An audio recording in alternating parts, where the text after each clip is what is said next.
Buonasera, tra poco TG Veneto News, apertura con il Green Pass e le tante polemiche con il passare dei giorni diventano sempre più accese. Uno studio certifica che un commerciante su 4 si è detto contrario ai controlli. Non li faremo, spiegano, non siamo agenti di polizia locale. Lo stesso studio evidenzia come il 60% dei commercianti teme un calo di incassi per effetto del Green Pass obbligatorio. Buonasera, benvenuti in TG Veneto News. Passano i giorni, passano le ore, l'onda di protesta legata all'obbligo di Green Pass cresce sempre di più.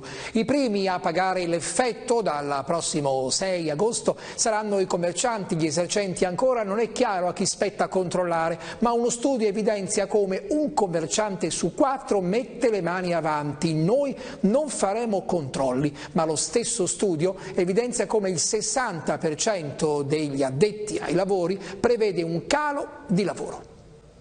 L'altro lato della medaglia riguarda le proteste di chi è contrario al Green Pass. Ne abbiamo già viste in Veneto nei giorni scorsi, ne sono previste altre, fiaccolate a Padova come a Rovigo, e per venerdì una manifestazione nazionale a Venezia.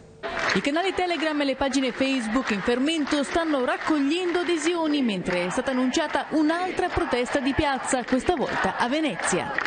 Venerdì prossimo alle 10 mattina in campo San Geremia, fronte Rai TV, saremo a dimostrare per il no Green Pass. In questi giorni la stampa ci ha definito Novax, ci ha definito di destra, ci ha definito venetisti. In realtà siamo semplicemente cittadini che vogliono avere il libero arbitrio di poter decidere della loro vita, di poter decidere che cosa fare rimanendo nell'alveo della Costituzione. Vogliamo semplicemente non essere discriminati. Noi vogliamo semplicemente il libero arbitrio e saremo venerdì in piazza in tanti a dimostrare che è possibile anche un'alternativa.